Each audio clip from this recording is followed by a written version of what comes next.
నమస్తే అందరికీ, welcome to Siddhu and moms channel. ఇవాళ మా అమ్మ చేసే సూపర్ టేస్టీ సాంబార్ చేయబోతున్నాను. ఆనపకాయ ముక్కలు, ములంకాడ ముక్కలు, పచ్చిమిరపకాయలు, బెండకాయ ముక్కలు, ఉల్లిపాయ ముక్కలు, టొమాటో ముక్కలు. ఇప్పుడు ఈ కూర ముక్కలకి సరిపడా నీళ్లు పోసుకొని స్టవ్ ఆన్ చేసుకోవాలి.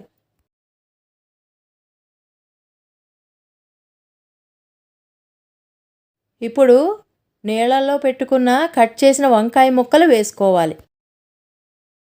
నెక్స్ట్ 1 టీ స్పూన్ పసుపు వేసి కలుపుకోవాలి. తరువాత మన టేస్ట్కి సరిపడా సాల్ట్ వేసుకొని కలుపుకొని ఈ కూరగాయ ముక్కలు సిమ్లో ఉడికించుకోవాలి. ఈ సాంబార్కి ఇవే మెయిన్ ఇంగ్రీడియంట్స్ అండి. 1 టేబుల్ స్పూన్ ధనియాలు, 1 టీ స్పూన్ మిరియాలు, 1/2 టీ స్పూన్ జీలకర్ర, 1 టేబుల్ స్పూన్ శనగపప్పు, 3 ఎండుమిర్చి. 1 టీ స్పూన్ ఆయిల్ వేడి చేసి ముందుగా శనగపప్పు వేచాలి. శనగపప్పు కొంత వేగాక ధనియాలు, మిరియాలు, జీలకర్ర, ఎండుమిర్చి అన్నీ ఒకేసారి వేసి వేపుకోవాలి.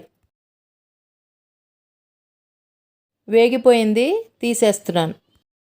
కూర ముక్కలు ఒక 70% ఉడికిన తర్వాత నేను ఆల్రెడీ చింతపండు రసం తీసి వడగట్టి పెట్టుకున్నాను, అది వేస్తున్నాను. అయితే ఈ సాంబార్లో కొంచెమే చింతపండు రసం పడుతుంది, ఎక్కువ వేయకూడదు.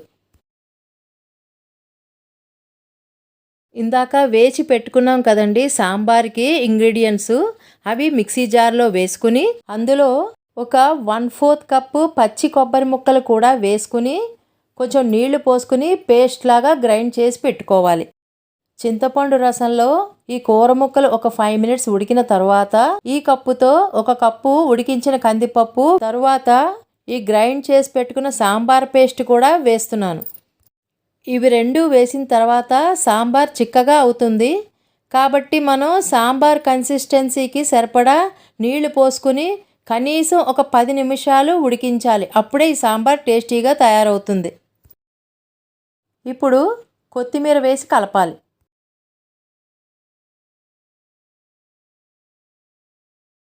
పోపుకి 2 టీ స్పూన్స్ ఆయిల్ వేసి అందులో 1 టీ స్పూన్ మెంతులు వేసి వేచాలి. మెంతులు సగం వేగిన తర్వాత 1 టీ స్పూన్ ఆవాలు, 1/2 టీ స్పూన్ జీలకర్ర, 1 టీ స్పూన్ ఇంగువ వేసి వేచాలి.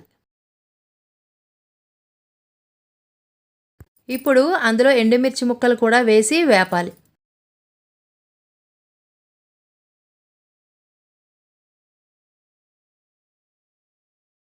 వేచిన ఈ పోపుని ఇప్పుడు సాంబార్లో కలపాలి.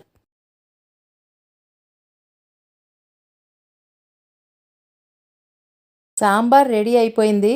ముక్కలు ఇదిగో ఇంతే ఉడకాలి, ఓవర్ కుక్ అవ్వకూడదు. ఇదే కరెక్ట్ కన్సిస్టెన్సీ. నేను చేసిన విధంగా మీరు కూడా ఈ సాంబార్ ట్రై చేయండి. మా ఇంటి సాంబార్ మీకు కూడా డెఫినెట్గా నచ్చుతుంది. ఈ వీడియో మీకు నచ్చినట్టయితే లైక్ చేయండి, షేర్ చేయండి అండ్ మీ వాల్యుబుల్ కమెంట్స్ నాకు తెలియజేయండి.